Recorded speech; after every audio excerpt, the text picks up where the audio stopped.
함께 고백합니다. 믿음 안에 거하는 행복한 믿음 안에 거하는 행복한 기도, 믿음 안에 거하는 행복한 가정, 믿음 안에 거하는 행복한 자녀.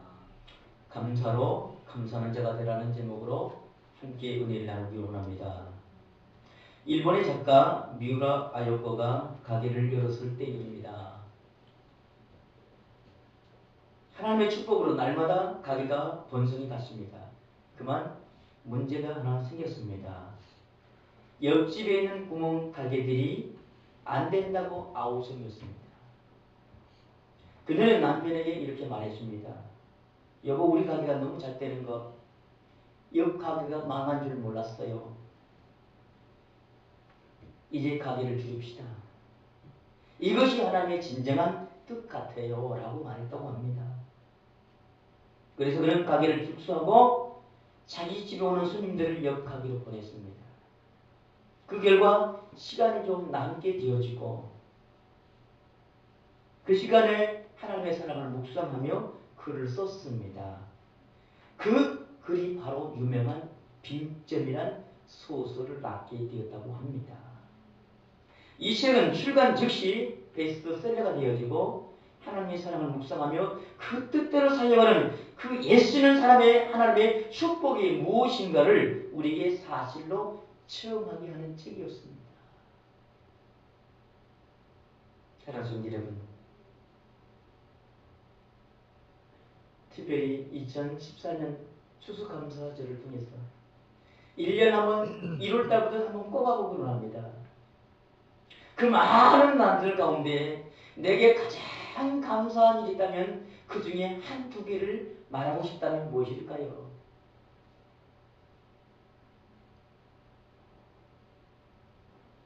톨스토이는 이렇게 말합니다.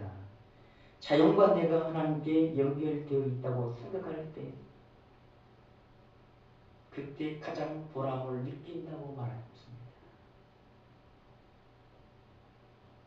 나를 부르시고 부르심에 감사할 때 하나님은 그 위에 은혜를 더하다는 거예요.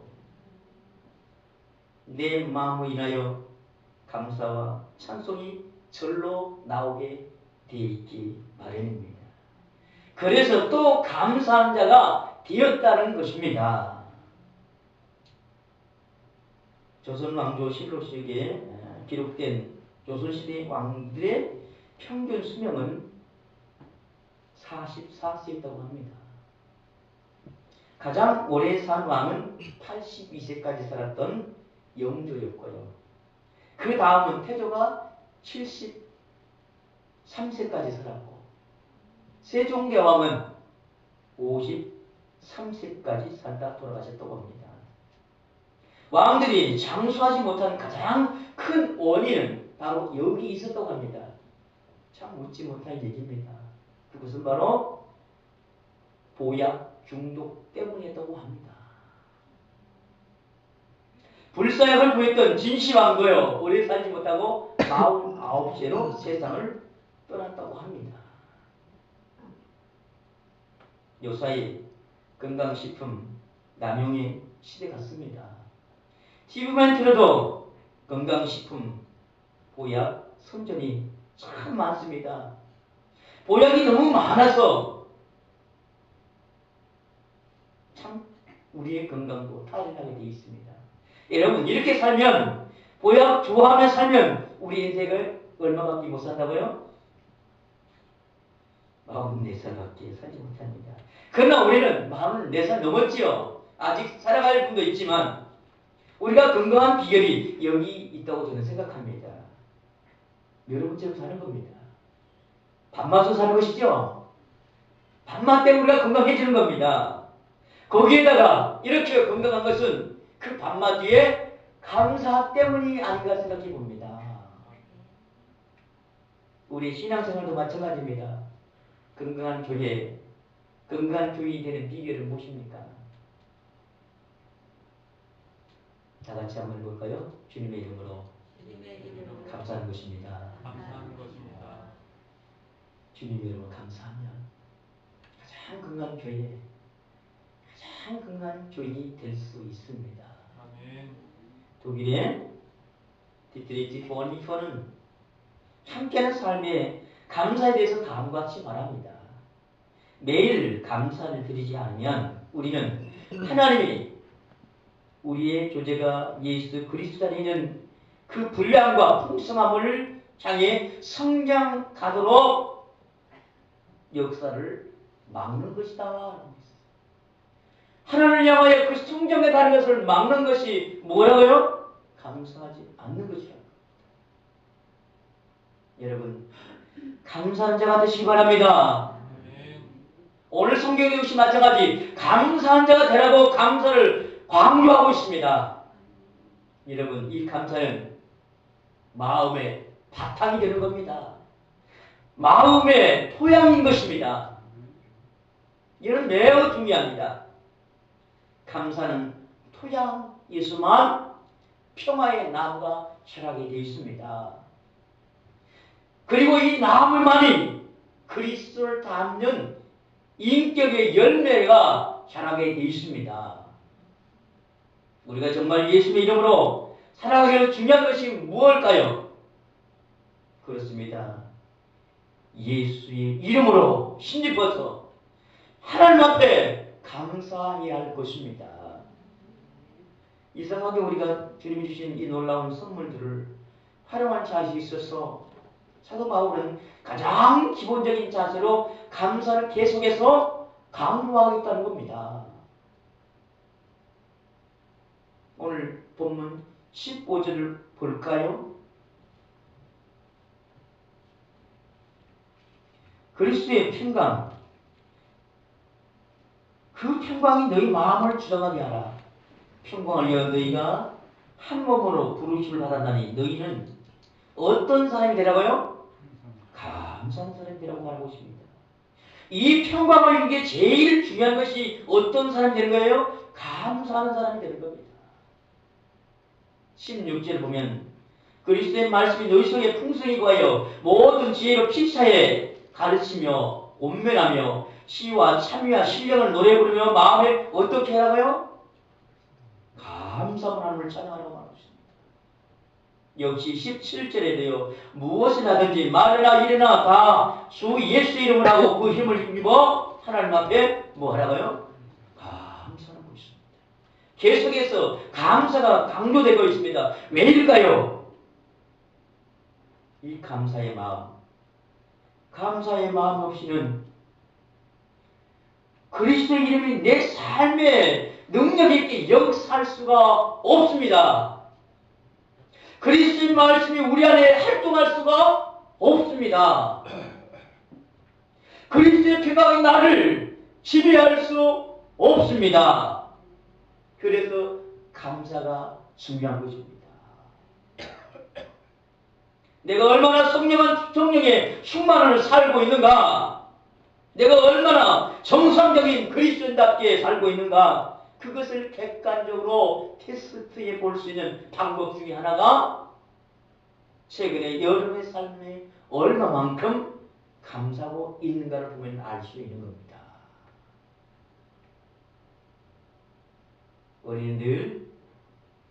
우리의 늘상의 삶 가운데서 이렇게 고백할 수 있어야 할 것입니다. 하나님 감사합니다. 날씨가 춥지만 감사합니다. 내가 어려워서도 하나님 감사합니다. 라고 고백할 수 있는 이런 감사가 있으세요? 왜 우리는 그 감사의 마음을 쉽게 상실할까요?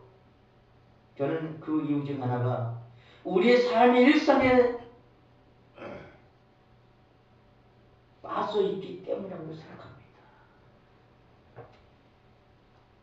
또 다른 측면에는 이기적인 마음 때문이라고 생각합니다. 여러분, 이기적인 마음이라는 것은 나 안에 다른 사람을 생각하지 않은 마음이 이기적인 마음인 것입니다. 또 하나를 생각해 본다면 이것일 것입니다. 다 항상 있는 것입니까? 항상 있을 것이라는 생각 때문에 우리는 감사를 잃어버리게 되어 있다는 겁니다. 사랑하는 성도 여러분, 우리는 감사를 잃어버리지 않기 위해서 오늘 내가 예수님 자녀로서의 어떤 삶을 살아가는가 두 가지의 특징을 이 시간 함께 나눠보기를 원합니다. 첫 번째입니다. 무엇을 하든지 말이나 일이나 주님의 이름으로 하시기 바랍니다. 1988년 뉴욕 마라톤 대회에서 있었던 일입니다. 그런데 그때 당시에 레이건 대통령께서 찬사를 받은 여성이 있었습니다. 장애자로 태어나서 걷기도 못하면서 살아가는 린다라는 그 주인공이었습니다. 그가 목발로 양쪽 겨드랑이 의지하면서 42.19km를 11시간 만에 주파했습니다. 목발감기 온몸은 앞뒤로 흔들면서 계속해서 린다는 달렸습니다. 이것을 지켜보고 있던 주민들은 눈물을 흘리며 그를 박수를 보냈습니다. 대통령도 전화를 받고 그에게 전화를 했다고 합니다. 전화를 받은 린다는 이렇게 고백했습니다. 나에게 강한 의지와 인내의 힘을 주신 하나님께 감사합니다. 예수님이 나와 동행해 주셨기 때문에 안주할 수 있었다고 대통령에게 말했다는 겁니다. 오직 주님의 이름을 높였습니다. 참다운 성도가 아니겠습니까? 저는 성도 여러분, 우리 모든 일상생활 속에서 예수 그리스도의 이름을 드높이는 존귀한 여러분 되시기를 축원합니다. 여러분, 의인과 악인은 가장 큰 차이가 있습니다. 하나님과 어떤 관계를 맺고 있냐에 따라서 달라질 수 있다는 겁니다. 다른 말을 하면 감사하는 자와 감사하지 않은 자의 모습을 이렇게 나눌 수 있다는 겁니다. 악인은 그 중심이 자기에게 맞춰져 있습니다. 하나님과 상관없이 살아가는 사람들입니다. 내게 이익이 될 때는 좋지만 손해가 된다면 다른 사람을 배려하지 않는 이 모습이 감사가 없는 사람의 두드러진 특징 중에 하나일 것입니다. 그러나 말씀에 의지하는 의인은 모든 중심이 누구예요? 하나님께 맞춰져 있는 것입니다. 오직 예수의 이름으로 살아갑니다. 내가 손해가 되어도 이익이 되어도 주님께 주심을 감사하며 나갈 수 있는 자의 모습인 것입니다. 꼭 이 모습이 이와 같지 않습니까? 예를 들어서 삼성 제품이나 LG 제품이면 만약에 삼성 제품은 삼성 다 통하죠? LG 제품은 LG 제품 다 통하죠? 마찬가지로 그리스도인들은 무엇이든지 예수 이름으로 통하게 되어 있습니다. 그 예수 이름으로 살아가면 우리는 부유한 인생이 되어줄 줄 믿습니다.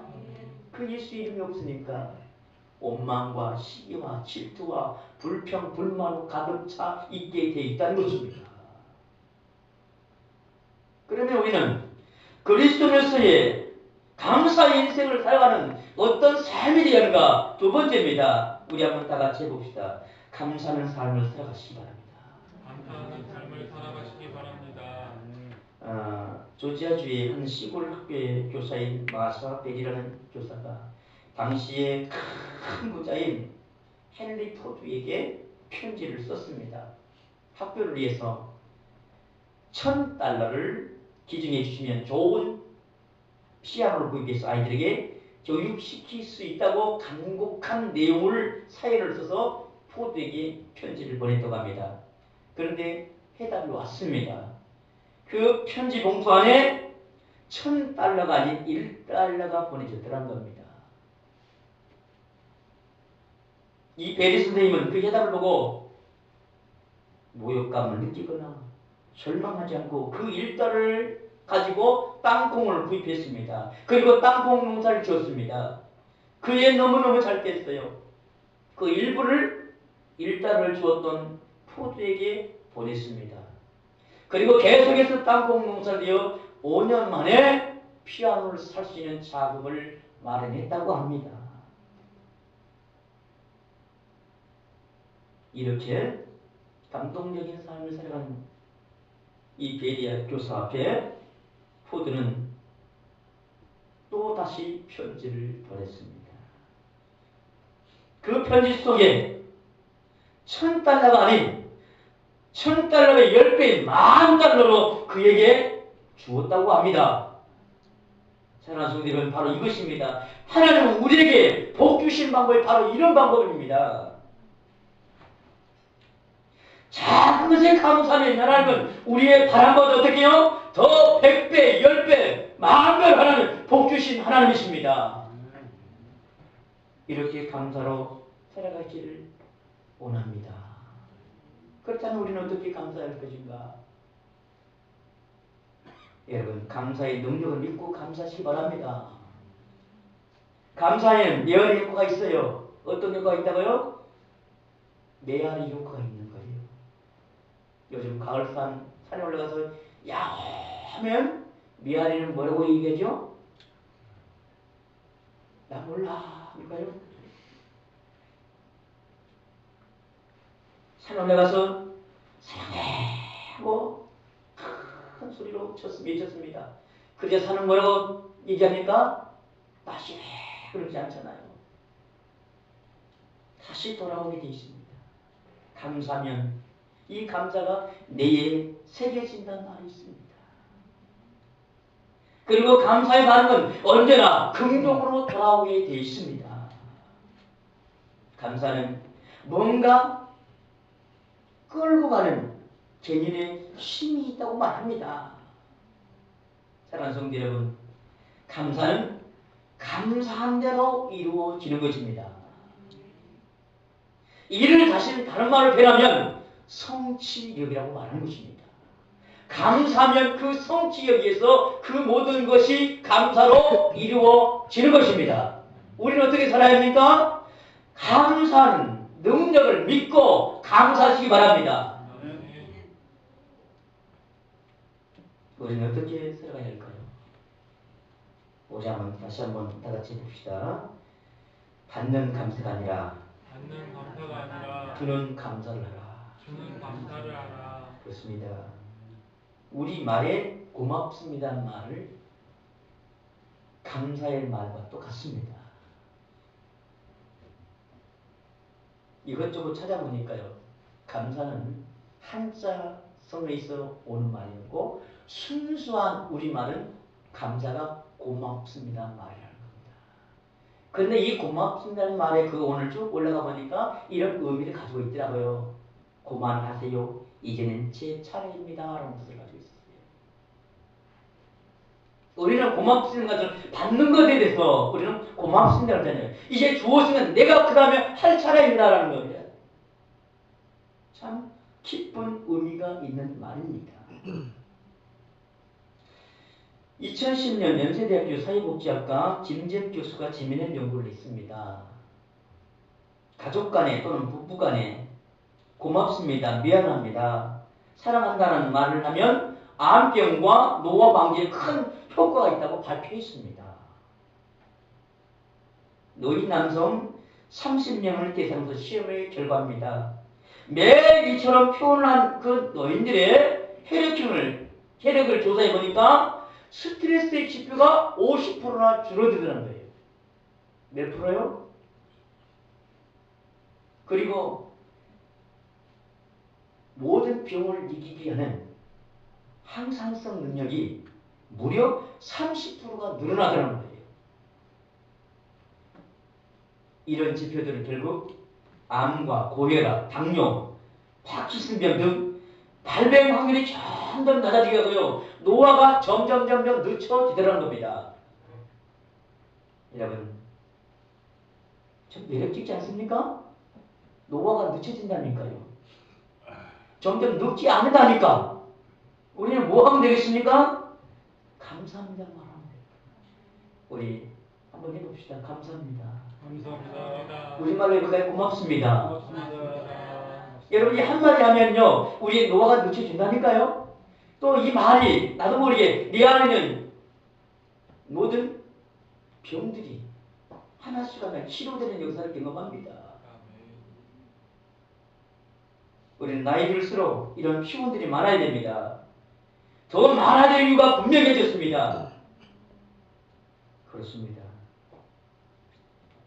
진짜 보약은 바로 여기 있어요. 보약이 뭐라고요? 고맙습니다. 이제는 받는 감사가 아닌 주는 감사인 것입니다. 결론적으로 말하면 우리가 다 산 후에 사람들이 나를 어떻게 기억해야 할까요? 다 같이 해봅시다. 주의 이름으로 감사하는 자였다. 사랑하는 성도 여러분, 오늘을 살고 있는 사실조차도 우리는 감사하지 않아요? 더군다나 예수님 믿고 하나님 자녀된 것, 천국의 소망을 가지고 살아가는 그거 인해서는 감사하지 않습니까? 오늘 이 시간 주님을 감사하며 찬양하시기 바랍니다. 더군다나 우리 일상의 예수 그리스도를 인격적으로 닮아갈 수 있는 마음의 평안을 주시고 그 닮아갈 수 있는 말씀을 붙들고 살게 하시는 그 은혜에 우리는 감사하지 않을 수 없습니다. 그런데 예, 여러분, 왜 주저앉아 계십니까? 희망이 안 보인다고 낙담하고 계십니까? 일어나시기 바랍니다. 그리고 살아계신 하나님을 찬양하시고 감사하시기 바랍니다. 이럴 때 주님은 위대한 여러분의 삶을 감사로 은총으로 덧입혀 주실 것입니다. 여러분을 존귀한 인생으로 축복하실 겁니다. 이것이 바로 감사의 삶이요 승리의 삶인 줄 믿습니다. 우리 다 같이 감사합시다. 다 같이 한번 해봅시다. 감사는 믿음입니다.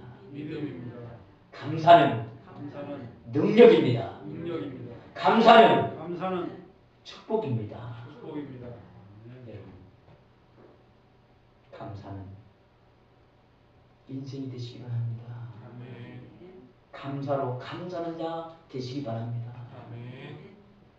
여러분, 추수감사절만 감사하지 말고 우리의 주신 모든 날 가운데 감사로 사는 여러분 되길 주님을 축원합니다. 기도하겠습니다.